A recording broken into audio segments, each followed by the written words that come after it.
Welcome to BurghTakes, hosted by Caleb, Miles, and Logan. For all black and gold sports, it all starts here, nestled on the mighty Pittsburgh rivers.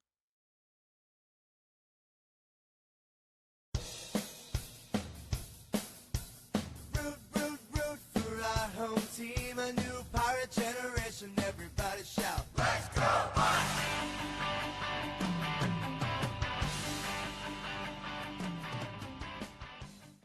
Welcome back to BurghTakes for episode 17. I'm your host, Caleb, joined by my two co-hosts, Miles and Logan. How are we doing this week? Really good, really good. A lot of stuff to talk about. I'm excited. There is a lot. Let's dive right into it with Pirates baseball. Pirates were going against the Yankees this past weekend. Ryan Weaver's got the mound for the Yankees. He went 4 innings, 7 hits, 5 earned runs with 5 strikeouts. Ashcraft got the mound again.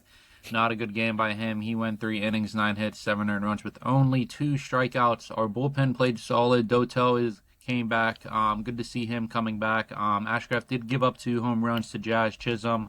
Overall, the bullpen played pretty solid. Ryan Ahern had 2 hits. I mean, to be honest, Valdez had a home run. Not really much going on with the hitting. The pitching was kind of the main star of this game. The Yankees did win this game 8-5. And there was some words exchanged between Dennis Santana and Caminero, which is a little funny because going later into this episode, we're going to see what really happened in that story. You guys have any thoughts on this game and any thoughts on Santana? No, I have nothing really to say. It was disappointing from Ashcraft, but yeah, that was really the highlight of that game. It was kind of a weird situation, but that's all I took away from it. Yeah, I just thought it was weird too. I mean, I'm not gonna lie. I walked out whenever I thought we were lost this game already, so I walked out and went outside. So I didn't. You guys texted me. I didn't know that was happening, but I mean, yeah, no. Ashcraft just had a horrible game. Yeah, and it came down to him really. Well, going into the next game in Game 2, Pirates versus Yankees, Garrett Cole got the mound, 7 innings, 4 hits, 3 earned runs with 11 strikeouts. Played really solid. Mitch Keller, though, he went 5 innings, 3 hits, 0 earned runs, and 6 strikeouts. He also played really well.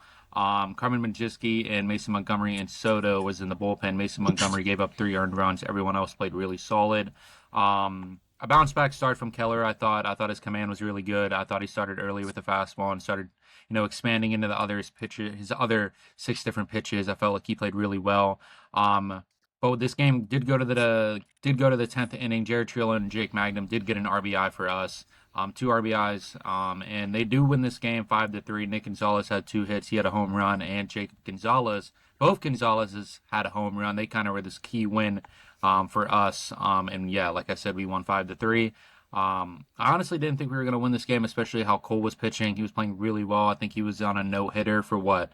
I think in the 5th inning it ended up, 4th inning, 5th, 4th inning. He played really well. But Keller, hey, he's playing well. I don't know if you guys have thoughts on him. I felt like this game he played really well this game. Yeah, I mean, I think the takeaway for me personally I think it was a nice way to adjust because obviously they've been playing with a lot of double headers recently. I mean, they did it in Cleveland with the fog or whatever, like from the wildfire, and then they did it again here in New York because of the weather. So I just think it's nice to be able, when your bullpen's your weakness, to be able to string something together when that's a real hard strain on those double headers. And obviously we'll get into the second game, but that was nice to see from me in the first game. Yeah, I mean, I agree. I think, well, Caleb, whenever we talked about who we wanted to step up, obviously you said Mitch Keller, and I mean, this is a step in the right direction, obviously. And like Miles was talking about, I think this was just, I mean, there was the 3-run home run shot from Ben Rice and all that, but I think most of the game it was good from our pitching staff. It was a very solid game. Yep. I mean, it was a hard-fought victory against the Yankees. Like, are they still the number 1 team in the AL right now? No, I believe so. Or who is it?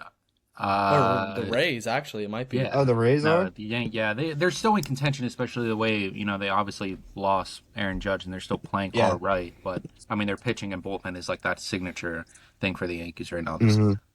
Oh, yeah. But moving into Game 3, Pirates versus Yankees, Max Fried they got their ace back. He went 5 innings, 1 hit, 0 earned runs, and 7 strikeouts. Bubba Chandler, another great start from Bubba. 6 innings, 2 hits, 0 earned runs, and 5 strikeouts. His fastball was elite. His velocity was elite early. Brendan Eisert came in after that. He gave up 2 earned runs, and then Yohan Ramirez closed out the game with 1 inning. It was a great game by Bubba. He did get pulled in the middle of the 7th inning with 84 pitches, and I wanted to know what you guys thought, because I personally thought, why not roll with the heater? Why not roll with the guy that, his fastball was elite, and Yankees struggled all night against the fastball, especially with his high velocity. I thought we had, chances to put runs on the board, but we failed to capitalize late in the game. We only had 3 hits this game. Bats were really not showing this game, and Yankees did win 2-0. It's a tough way to end a road trip, especially having Bubba have a great game. And I don't know. I just felt like he should have stayed in the game. I just want to pass it on to you guys and what you thought. Yeah, I think a lot of people were sharing that same point, but I don't know.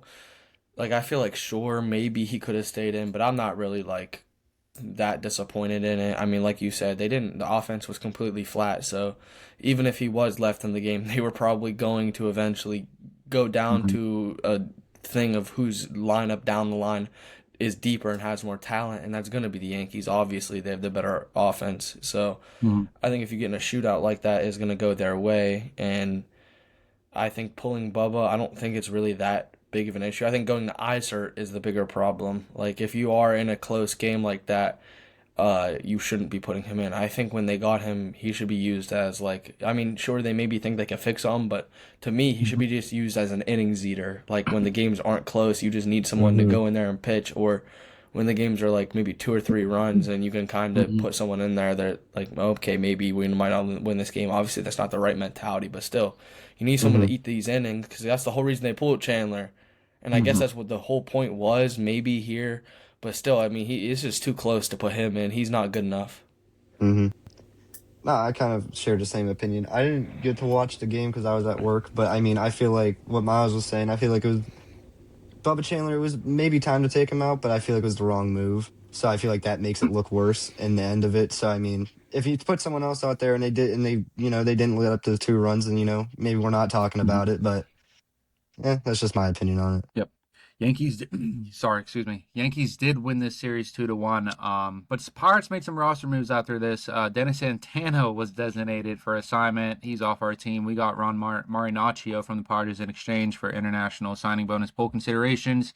Marinaccio is 31. He has a 4.79 ERA for 38 strikeouts in 47 innings this season.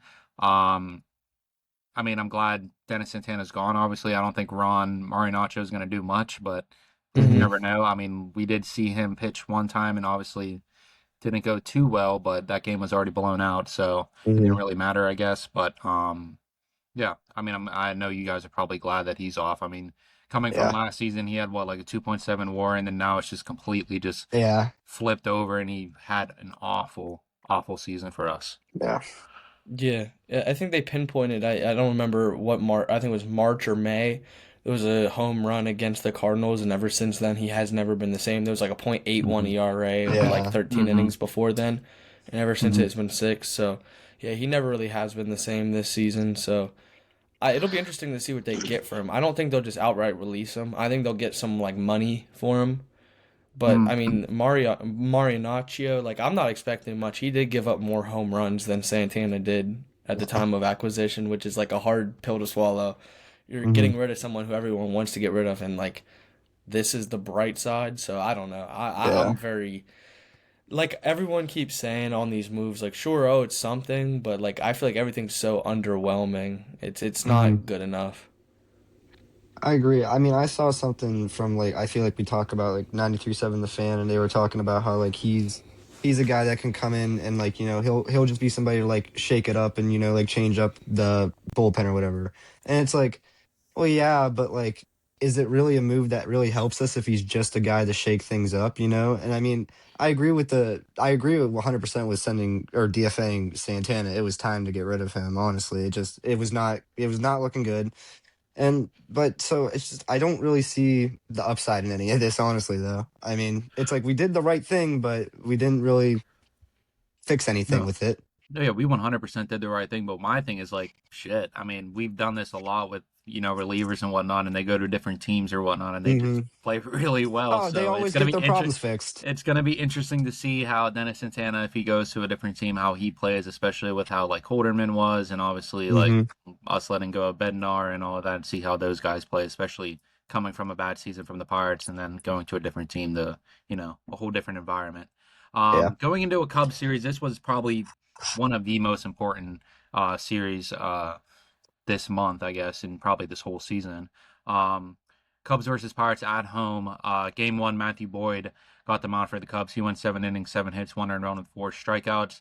Jared Jones got the mound. He went 6 innings, 2 hits, 1 earned run with 5 strikeouts.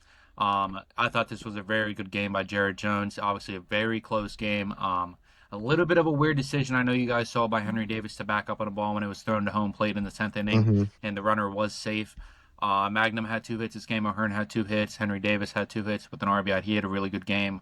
And the Cubs did win a close one, 3-2. I don't know if you guys have any thoughts on this. I thought Jones played well. And I thought just late down, I just felt like we could have grabbed this game, but we fell short. Yeah, I agree. These are the games you got to try to grind out and win, like especially these close ones with a division, not even just a divisional foe, but like someone you're also in the wild card race in. I think this game just showed that Jared Jones, like he doesn't need the bullpen anymore. Like we can let him kind of go, which you've seen slowly come off, but I don't think it's fully there yet. But now I think it's finally there. But ultimately, yeah, like you said, Caleb, this one hurts. This one's a bitter loss. Yeah. This is definitely a winnable game for us. That's all I'll say. That's my take. Going into game 2, our favorite night, Dr. Robbie bobblehead night. Yeah. Dr. Robbie. I went to the game. Miles went to the game. He didn't get a Dr. Robbie bobblehead. Is that right? You didn't get one? Yeah, I didn't. I'm completely complacent with that. I mean, the thing I will say is before I even entered the stadium, I saw maybe like 30 listed on eBay. Yeah. Already, There's people outside the stadium like buying them when we left. Yeah, it was That's bad. insane. And I don't get it. I don't get the hype because the guy, I mean, he didn't even get excited enough to go and show up and be there. So hey, he only sent a but video. we got all the lines. But hey, he didn't even get. He didn't. Oh yeah, he sent in a video. Oh yeah. Fuck this guy. Fuck this fucking ball. You're lucky I didn't get my fucking hands on one of those things. Miles, what would you have done to it? I said to my father jokingly that I had to figure out a way to figure out like behind in this episode have it like hanging from the ceiling. But he said that would be a little bit too vulgar. Yeah, that would probably be. So I don't know what I would have done, but maybe I would have blacked out. I think I would have blacked out. I don't think I would have remembered it.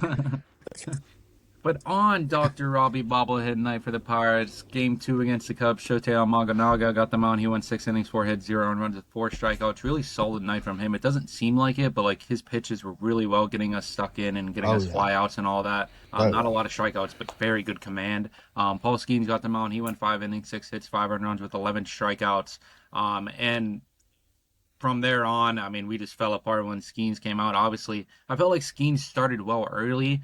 He got caught a little bit, but I still felt like it was a solid start from him. I know the bats didn't show up for him, and I felt like it's almost every time Skenes starts, and it's at least a little solid, like bats don't show up for him. That's no excuse, but like I just felt like it was a good start from him. Obviously, Pirates couldn't get anything going against the ace from the Cubs, and yeah, we lost 11-0. I don't know if you guys have any thoughts. I really thought, I mean, Skenes was hot for the first 4 innings. I mean, he even got out of the third. I think it was the third or second inning. He was in a jam with 0 outs, and they were in runners in scoring position for the Cubs. And he got 3 strikeouts. Or I think it was like 2 or 1 out, but like he got out of the inning. Yeah. And we fell short on this one too. Yeah. I think he just gassed out. I don't know what it was. It was weird. Yeah. Yeah, I was just gonna say it felt like the wheels just fell off. The wheels just fell off after the 5th inning. It just he couldn't. It just didn't work anymore. And then the bullpen did not help anything at all. No, it was bad. It was. But when you when you don't even have to look at the score and you just see Tyler Callahan pitching, you know it's a blowout. Oh yeah. Oh, he's locked in though. He's locked in. He's the GOAT. He's the GOAT though. He has a 0 ERA rate still. He got a strikeout too. He struck out I think Suzuki. So, yeah. I mean, I But don't yeah, know if you guys agree, but I feel like the pinpoint, and I heard someone tell me this, was the PCA double. Like after that happened, like Yes, that yes, changed everything. yes, Which mhm. yes. PCA is absolutely hot right now. He Oh went my Yeah, God. and it wasn't a bad pitch by Skenes or anything, but I just feel like that's the part where everything crumbled from Yeah. I there. agree. I agree. Well, because he's the beating heart of their offense, and when he gets going, Mhm. it's the runs come, the runs just come. So I mean, Mhm. he was hot the whole series. It felt like. I mean, Mhm. I mean, we'll talk about this third game, so I don't want to bring that up. But Yeah. I No, wanted to let's ask just. you guys. I want to ask you guys, how long did you guys last at this game? When did you guys leave? So my dad kept telling me, well, because it was the. No, yeah, it I was think it was the right when fifth, or I Skeens think came it was out. the bottom of the fifth. I think I left the bottom of the Yeah, fifth, maybe the bottom of the sixth. fifth. Yeah. Valid, valid. When they scored twice, yeah, we were out because my dad was like, if they hit Yeah. again, and then we were like, okay, let's just say one time they got one hit, they got more runs in, and then it was like if they hit one more time and they score two more runs, we're out of here. And then yeah, they Yep. scored. They I went right will up the say middle. in that 5 innings, I had about 4 tall boys and 5 hot dogs, so it was There a you good go. performance there for There you me. go. That's But a there was really good performance. They were good hot dogs too. yeah, Maybe like two 3 tall All boys, maybe not 4, but it was a good right, performance. yeah. I mean, still, that's three is equivalent to like I mean, it almost was a good six. atmosphere too and everything. There was Oh, hella it was Cubs, amazing. like Oh yeah. majority, like at 50-50, I feel like it was more Cubs fans than Well, down below where I was sitting out right behind home plate. There was hella Cubs fans. I was talking to my dad about it, like before the wheels fell off for Skeens, before the runs started coming. Like I heard people singing Mangum's walk up song Yeah, and they were. everything, and like They were. the vibes were up, and you could tell like the city had a little bit of hope for that game, and then when Paul Skeens was dealing. And he wasn't dealing no more, and you could feel the air just come out of that Yeah. stadium. I could feel when you guys left the stadium. I'll say it like that. It If was. there's anything, it feels like this is going to be the low point of the season. Like it Oh has to yeah. be. Oh yeah. Yeah. It was so hyped up. Yeah. Yeah. Hey, but going into game three though, Tyon got the mound for the Cubs. He went 4 innings, 6 hits, 7 earned runs, 3 Ks. We got to him early. Ashcraft got another mound start. He went 6 innings, 7 hits, 4 earned runs, and 5 Ks. And Carmen Montgomery closed out the game. I felt like this was another rough start for Ashcraft, and the bullpen played all Hmm. right, but Carmen played all right.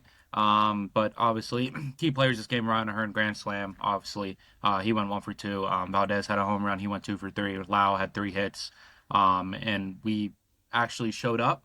But this game got really close up there. Really scary. And the Pirates did pull through though. They did win 8-7. So I guess it's I guess a good way to end the series. I guess you steal one game, but obviously we wanted to win this series. But Cubs did win this series 2-1.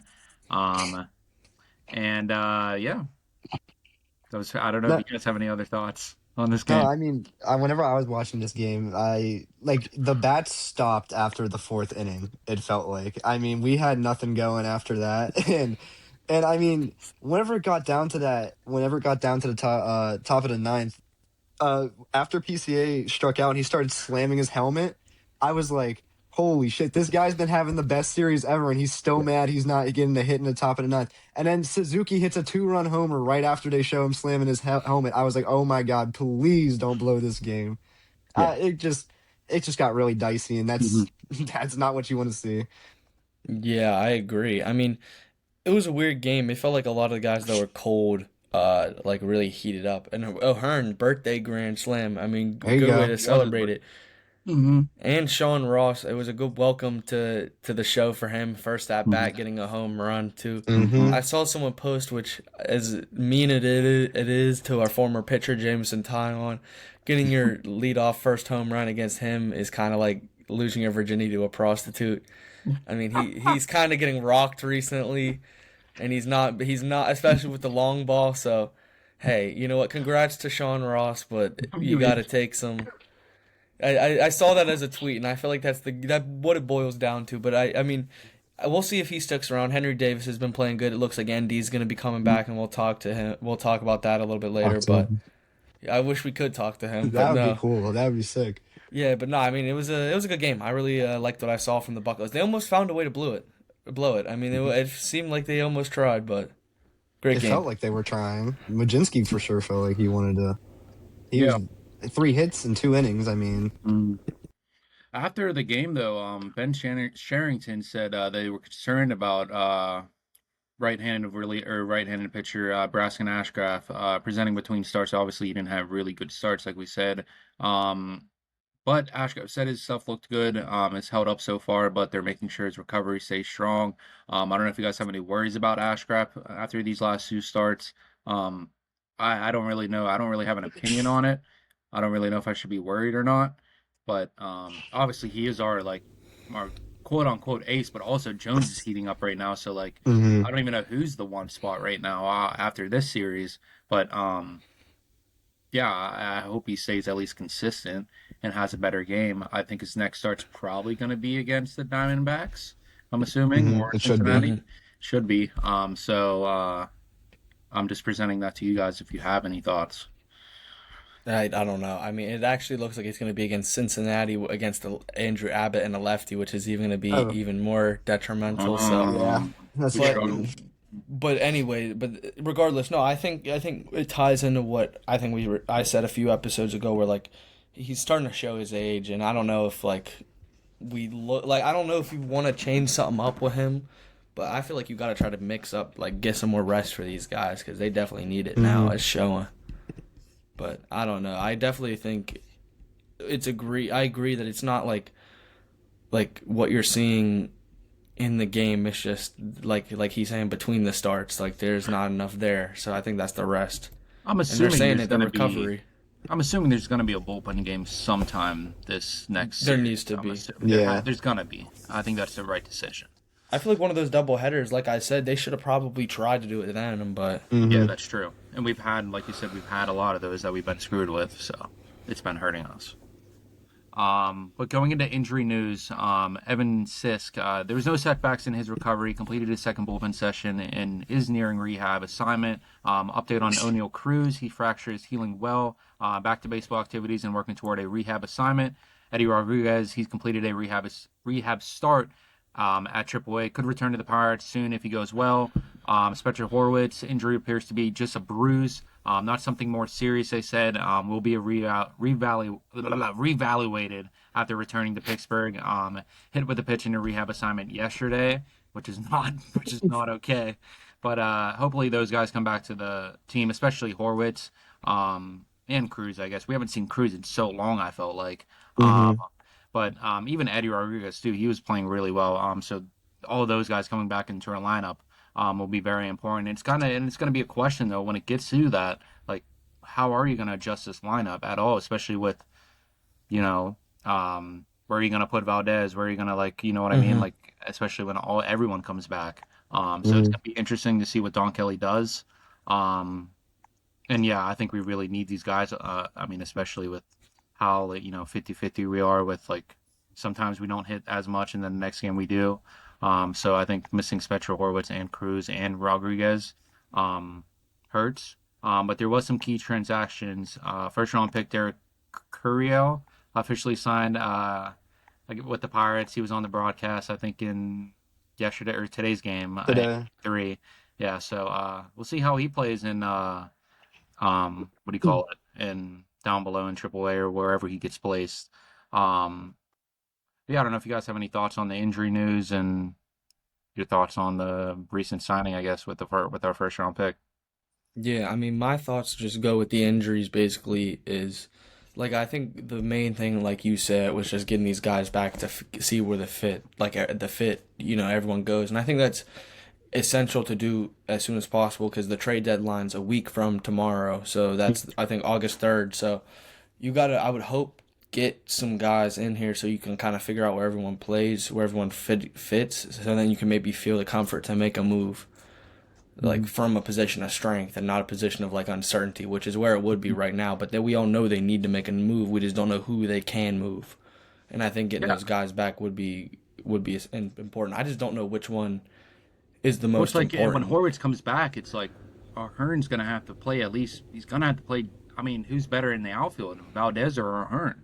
I mean, we saw Valdez today, Valdez. that really Valdez. bad. I mean, I know he had that bad play. I know you guys saw in Game Theory where the ball clearly hit off the wall and he misread it completely. Not fully on him, but like he's done it before.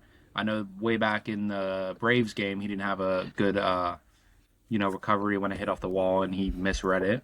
I mean, he also It's made a like then where diving do you put catch the today, ace? And it's though. like, bro, you need to stop. My number He Well, did I also mean- make a diving catch today. Yeah, he did.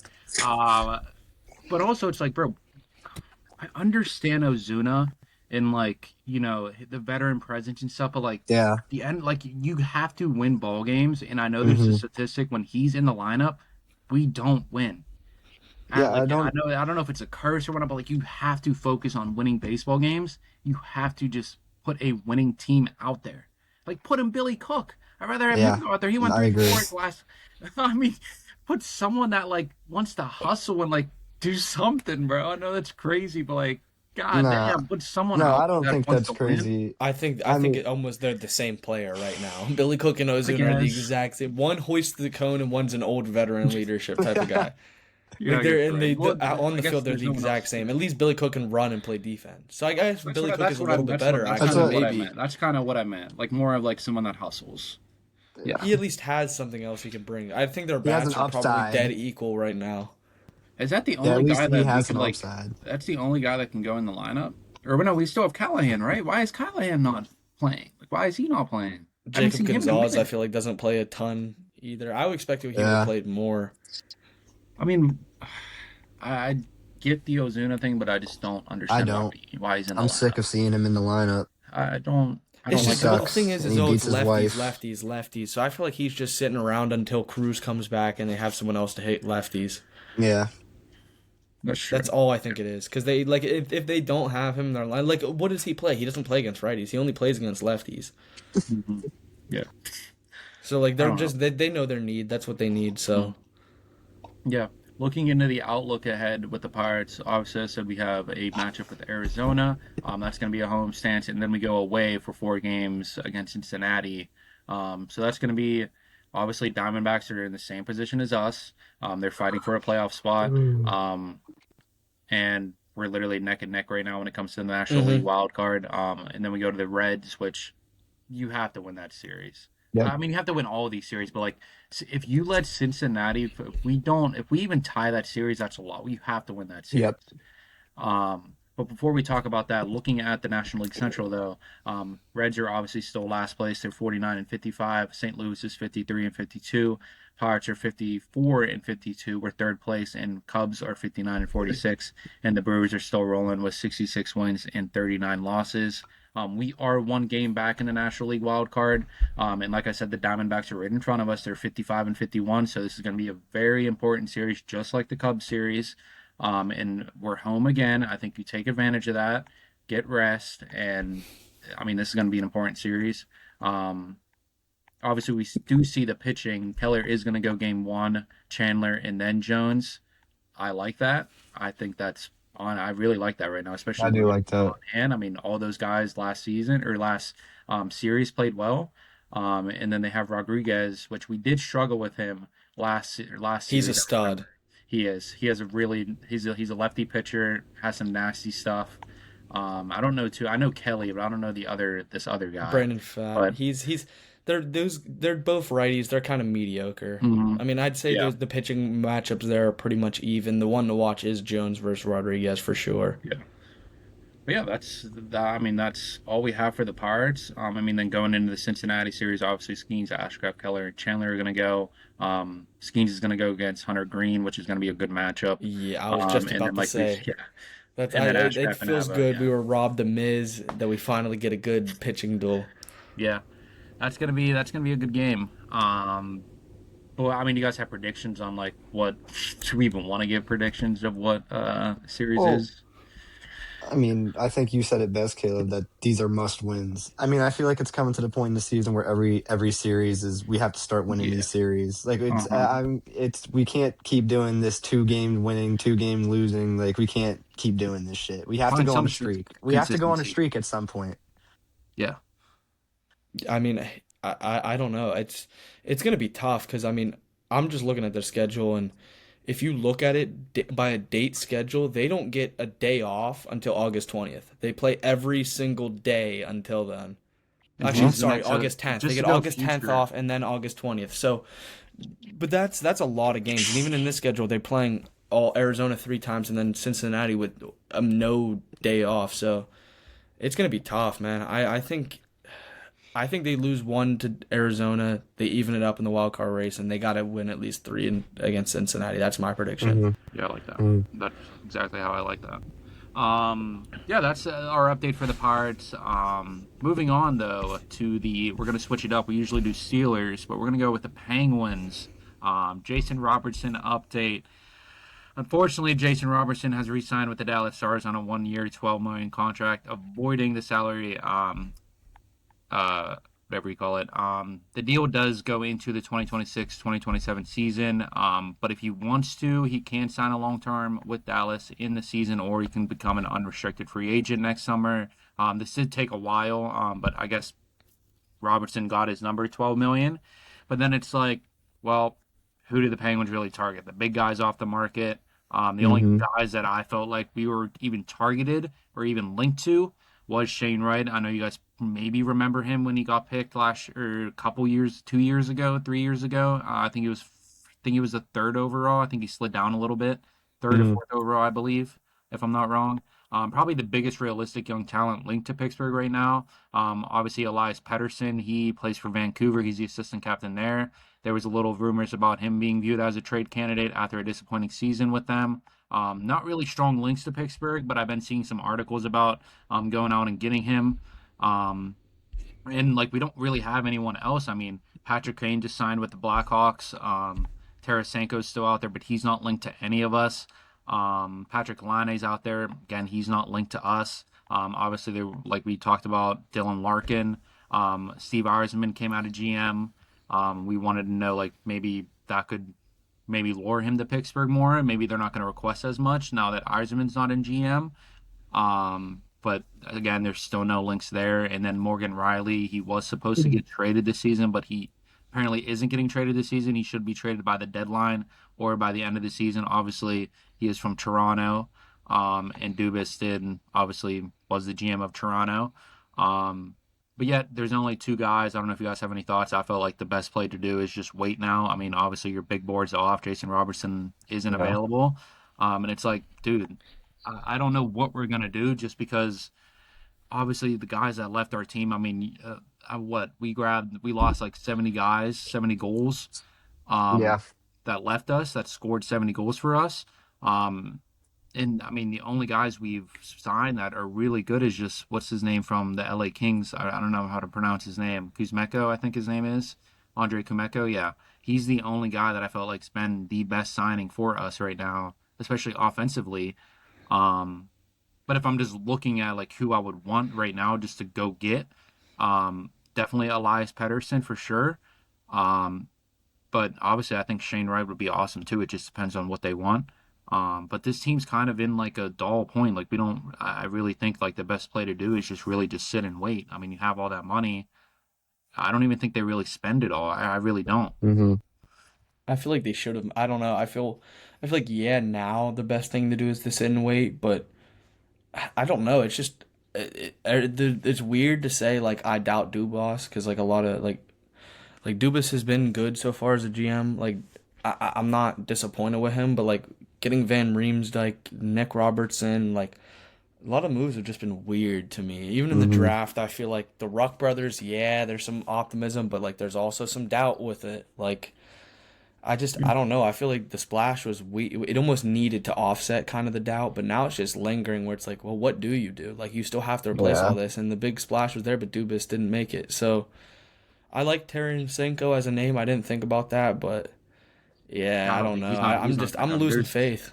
There's no links to anywhere. I mean, I think, like I said, just Shane Wright and Elias Pettersson is probably the best decisions, but it's not like them two are going to completely switch us. Like Elias Pettersson, I think he's in his 30s. Shane Wright's the only young talent, and it depends on what Seattle wants.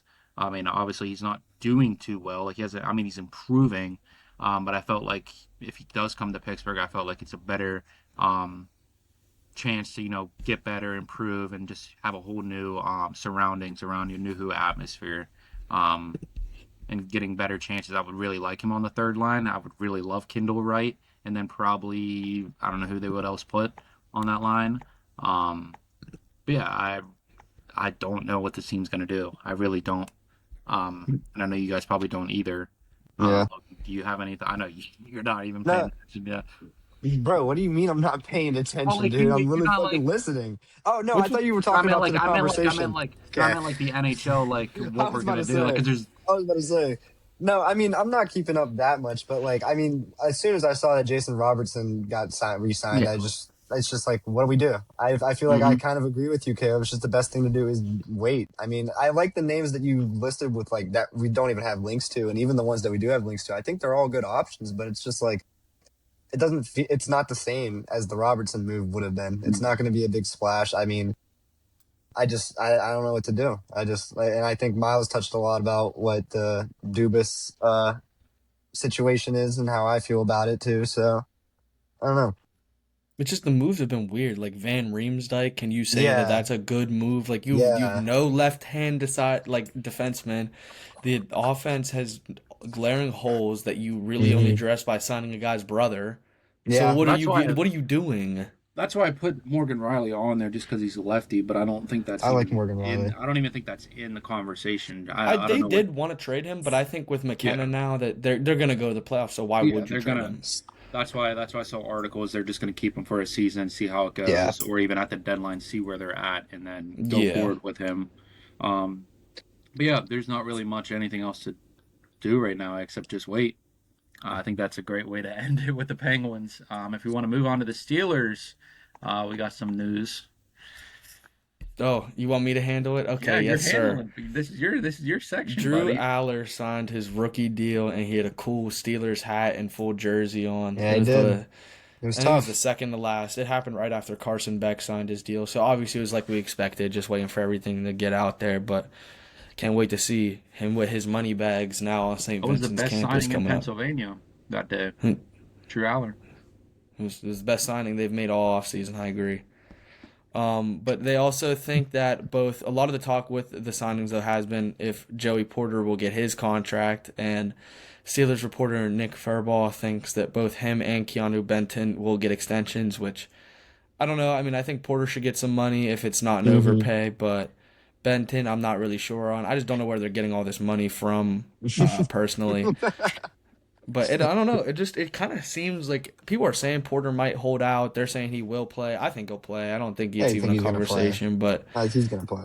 It's just weird. I don't know how much you pay him because he wants top corner money, and we've touched on it. I don't think he's really there yet. But it seems like that's what you're gonna have to do. And the Benton one's even weirder. So I want to hear you guys' thoughts. Ben. Like you said, I don't really. I would like to pay Joey Porter. I mean, I kind of disagree with you. I mean, I think there is still growth with Joey Porter, obviously, on some things, and I think we touched on this in the episode. We talked about it, but I think Joey's a real. I mean, he's one of the top corners. He might not be like top corner, but he's one of the top corners in the league in my view. But I mean, Keanu Benton, I don't really know how to feel about giving him an extension. To the team? I'm actually thinking. Yeah, that's what I can't think of any splashes he does. Like I'm sure maybe he does like the run stuff and shit that like nobody accounts for. But like you got Harmon, he gets a sack here and there, but he's not really. It's not really anything special. Benton shouldn't get that much money. But I mean, I do agree with Logan though. I know he's not. Joey Porter's not a top corner, but like for us, he's our top corner. Oh, do you think it happens? But by the end of training camp, what? His contract signing? Oh, signing? Dude, I don't know. Like you said, I don't know where we're getting this money from. I don't know how much we're signing for. I thought us giving all that money to. I think it's because Rodgers. We're not paying quarterback anything. True. I guess but I mean, I haven't seen reports of like him Has he actually like came out and like I want a new contract? I've never seen any posts about it. It's basically this is what I was talking about. It's like he wants 25 to 30 million. But is this Adam Scheffler? Like who insider? Who's the insider? Who's the source? All right, he's fact checking. That's what I'm saying. Like that's what I'm saying. Like is this true? Like is he actually want to restart? This is true. Does he want a new deal? I mean, if he does, I mean he deserves it. But Andrew Filipponi said it's real. Yahoo Sports, Sports Illustrated. Until Andrew said it's real, it means it's real. Any of the NFL networkers say that he wants a new deal, then I'll believe it. But but I think. Well, he's in line for a deal, so regardless, He should get money. He should. I mean, when we think of top corner money, who's the top corners that are the biggest contracts right now? Christian Gonzalez just got paid, or is about to get paid. How much did he get paid? They're thinking the Robert Kraft said that he has an offer to make him the highest paid corner of all time, which would be over $32 million. Damn. So the estimate is that Porter would be 25 at least. I mean, so when you put it like that, does that sound better in your mind? I mean, I don't know. Christian Gonzalez is better than Joey Porter. Oh, obviously. yeah, I'm not going to dispute you on that, but I'm like, now you say the number and you compare it to that, it's like, yeah, that's a little confusing now. But, I mean, I feel like it's not too ridiculous to give him 25. I don't think How it's many that years? ridiculous. 3? Yeah. I feel like if we give him 25, 3 years, I don't think that's bad. I would agree. I don't really see. I see the biggest difference in Joey. I mean, I know he, has a lot of flags or whatnot and stuff like that. Yeah. There's problems with that, but bro, he's a top 10. He hasn't let up a corner. touchdown. I feel like It's he's a just top 10 weird. corner in the NFL. Jamel Dean was such a big investment in that defense, and then they also bring in Brisker. So it's like, do they really believe in him like that? Bro, I saw Brisker and Joey Porter working out with each other. I don't know if that means anything, but The I Penn just State saw guys, obviously. Yeah, There you I'm go. pretty sure they played They looked together. good. I'm like 90% sure they played together. They looked good with each other. So I mean, even if they don't give a contract, they look good. Yo, you got to pause on that. No, You gotta pause they on were, that. They were working with each other and they were helping each other. There and, you go. There you go. But I don't know. I don't really know. I hope that maybe they should just not sign him until see how he does this season and then go from there. Yeah, I agree. Especially with how obviously we brought in Jamel Dean and all those. We upgraded our defense and all that. See how he plays with a better defense. Obviously, you have a new coordinator. How is that going to impact? And then go from there if he deserves his extension or not. I think that's the best. Yeah, I think best decision for a GM. Yeah, that's a fair I way. feel like if he has the same production this year and he just gets a little bit better on the flags, like you said, Caleb, and all that shit, then I mean, there you go. I'd give him 25. Yeah. Give him 35. That's what I'm gonna say. Actually, by the time if you wait a season, it could be 35 because then he could be even better. It could be higher. And then the market resets. Fuck. But you're right. We'll see. That's the gamble we'll pay. We'll see what they do. Didn't But take that into account. The main storyline this week, obviously with the Steelers, they're going to St. Vincent, and we're gonna be there. BurghTakes is gonna be at St. Vincent. We're gonna give them the hard hitting questions and good footage. If we even we're get gonna do things. We're probably not gonna be able to get to them. Like I said, get to be able to get close to the field. We'll be lucky if we ask one question. That's the goal. That's the goal. Ask one question. It's gonna be packed. Yeah, but I'm really excited for it. It looks like all the show and everything is coming to it. I don't know if you guys saw Father Max, who put the holy water at Acrisure Field last season to get the AFC North when they missed the kick. Tyler Loop, obviously the shank that will live in infamy. But now he's coming back to St. Vincent and he's putting some water. My personal guess, he's a Drew Aller fan and he's doing it so Will Howard can go down and the starting job or the backup job will go to our guy in blue, Penn State alum. But that's just my bias. I don't know what he's gonna do. I think it's very interesting. If you didn't need enough Catholic ties with it being at St. Vincent, they're really bringing it out. But I'm excited. I don't know what you guys expect from it or any of these moves. Yeah, I mean, I think the biggest thing in training camp is the battle of the QBs. That's you're gonna have to cut one. And Drew Aller's obviously not going to get cut, so it's just like we said all the time. It's between Mason Rudolph and Will Howard. So, Father Max, by the way, for blessing the field again. Yeah, shout out Father Max. Yeah, good blessing. I mean, I agree with you obviously with the quarterback thing. I mean, I'm just gonna harp back to the article that I wrote. I'm kind of excited to see the running back battle. I was about to say I'm also excited to see that. I want to see how they're gonna perform. I want to see how it's gonna shake up. I mean, to be honest with you, I don't really know what to expect or what I'm going to see at the thing at the training camp. I've never been, so I'm excited to experience it Mm. for the first time. And that's it. Yeah, I'm the same. It'll I've be a never been good there time. either. I think I think Miles, you've been same. the only one there. Yeah, I've been there twice, but I don't think I've been there with how BurghTakes is planning to go. So I Yeah, think it's gonna be unique. true. But no, but bright and early, 8 a.m. when the parking lot's open, so we'll be there. But no, it'll be interesting. I also think in that same vein though, with the running backs, like I think it'll be interesting to do with the edge rushers because obviously the talk with Herbig. So like you have another him Highsmith and Watt. See how they mix up those guys in training camp. See how the offensive line goes. See if we can see Dunker develop. Maybe see how they play Dylan Yeah. Cook, Anderson. See how it goes. See if Broderick Jones is ready. Chor. Ian Achor, got to see if Ian he Achor. plays, see what he does, see what Fatuanu, see what side they play on, see what the tight there's a ends lot. do, There's a see lot. which one Everything's actually new. plays, Yeah. see how they play Everything's together. new. I mean, everyone's talking about Dalen Everett and how he's been the most impressive rookie. We got to see that. We got to see someone who actually knows how to return kicks in Caleb Wetjen. Caleb. I mean, there's a lot of. I'm excited. Shout There's out a lot. Caleb.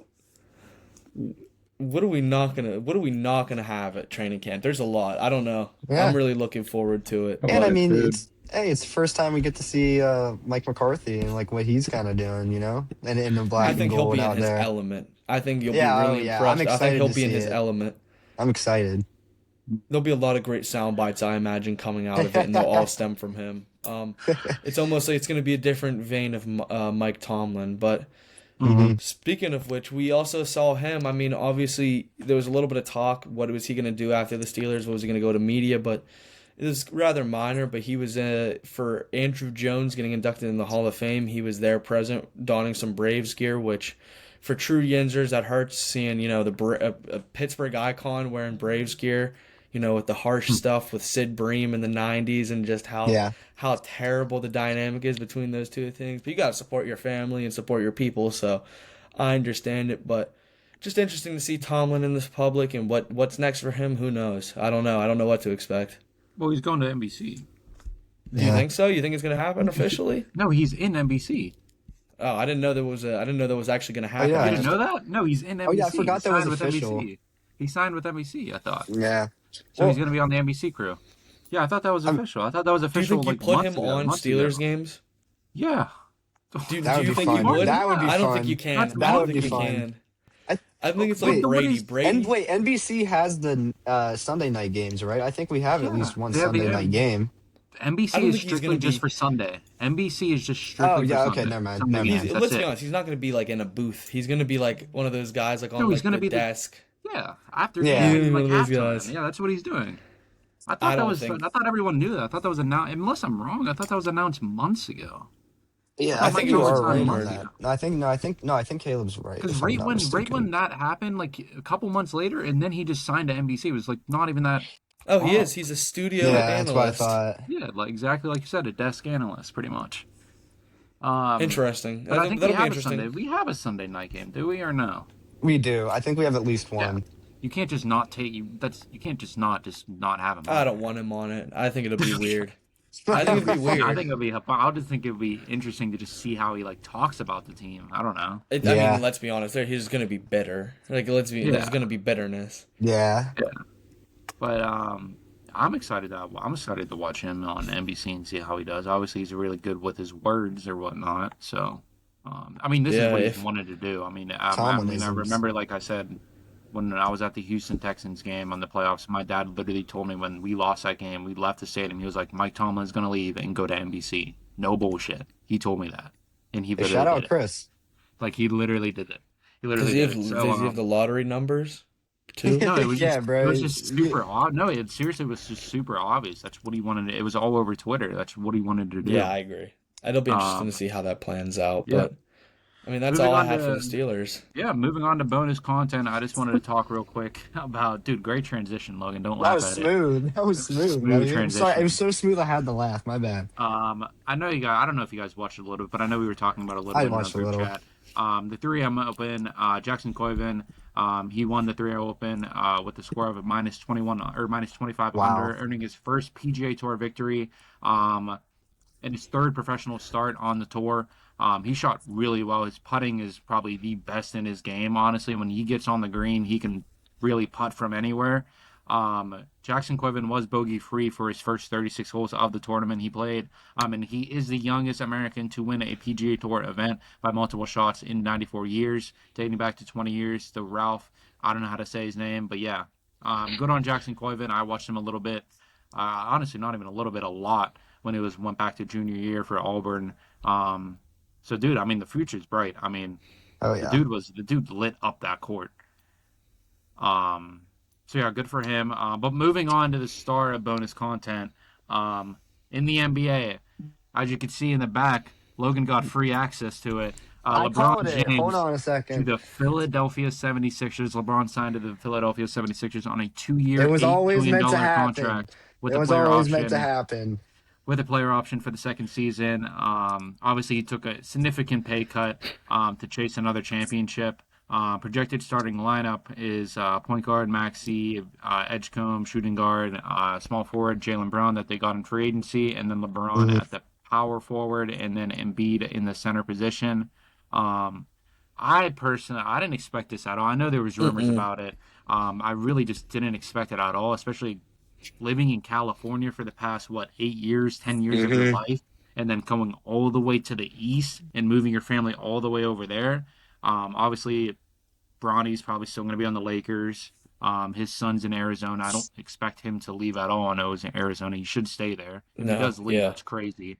Pretty sure he redshirted. I don't even think he played. So yeah, he he's got didn't. to stay. But I just kept seeing some tweets that were like, "Oh, he's going to go to Villanova." It's like, why would you even do that? Just stay in Arizona. But I mean, obviously, a surprise to me. LeBron going to Philadelphia, just like I said, a complete 180. I mean, and then it just, I know I hate saying this, but it's like LeBron stacks his teams. Is that crazy to say? Yeah, I'm gonna say this is a shame. I mean, and the contract's crazy. A pity too. Yeah, it's bad. LeBron, like at the end of the day, he stacks his teams, and it's like I know, like there's a lot of, who's the GOAT, MJ or LeBron, and like I feel like LeBron stacks his team. It's like in your face, and then it's like, are they the favorites in the East? Like with this team, they have to be, and it's weird that he absolutely stacks his teams, and I mean, sure, we could say you're 41, like do your thing, whatever, but I think it's just moronic for him to do that, take the $8 million, like you still have to be that caliber and have some integrity for the game. Going through that, it's kind of like DeMarcus Cousins signing for that minimum when he did. To me, that's what it resembles when he did join the Warriors. Yes. True. But then the bitter part to me is for him to say, "Oh, I was thinking about retiring." 2-year deal? Were you? And then second year, you have a player option? Really? Are you not done with this whole thing? Are you going to milk it for another decision? You're going to decline and go somewhere else? You want to go back to Cleveland? Like, I'm tired of it. It's every move is so selfish and so, it's bitter and weird. I just don't like it. This was the weirdest and worst move I think LeBron could have made. Yeah, I mean, I just want to talk about how, like, we all know that the Miami Heat thing happened with the intern or whatever posting that thing, and me and Miles talked a little bit about that pre-show, how that might be a one of those like polymarket Cauchy scheme things, but I mean, in reality, like whenever I saw that, I was like, holy shit, we got LeBron.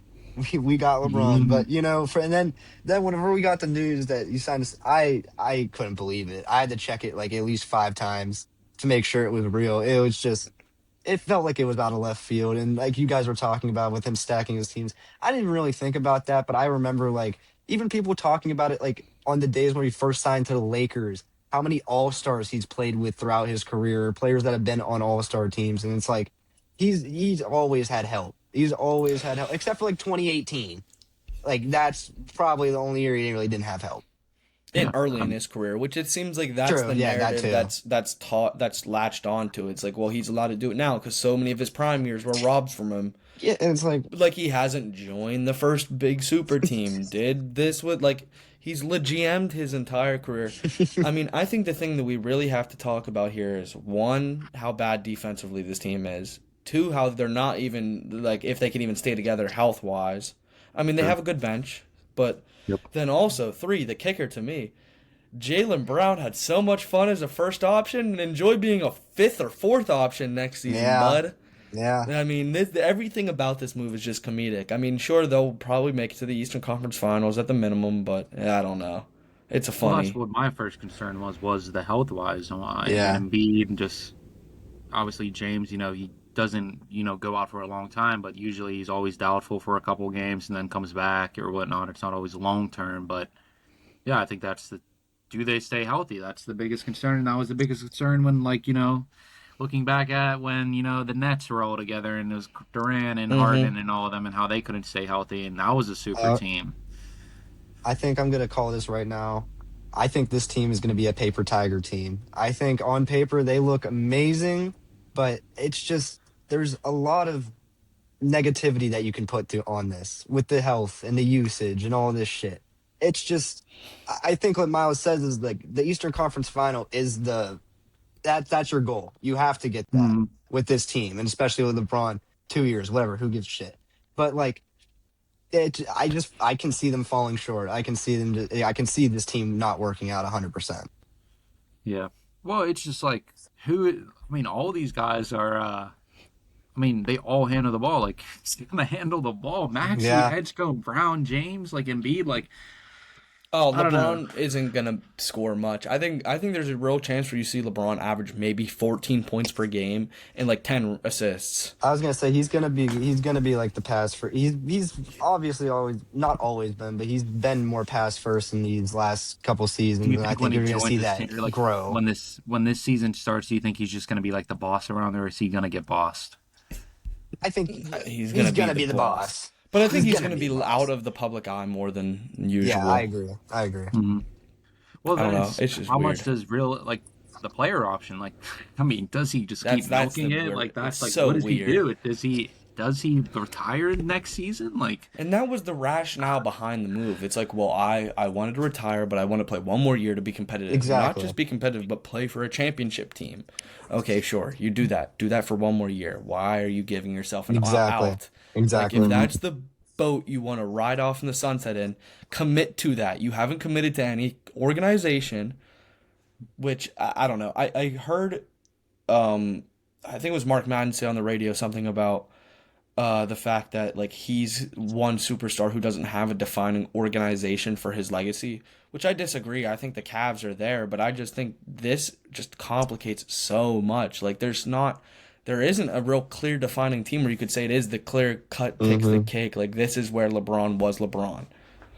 Yeah. I 100% agree with you, because whenever I think LeBron, obviously I'm a Heat fan. I love to think the best version of LeBron was on the Heat, but it's debatable what best version of LeBron was on whatever team, even the Lakers. I mean, it just feels. I agree, honestly. I just feel like there's no real connection anymore, especially whenever you go to a team like Philly, where we talked about it, where it's it feels like you almost had to go back to a team that you played on before, or it would ruin that legacy.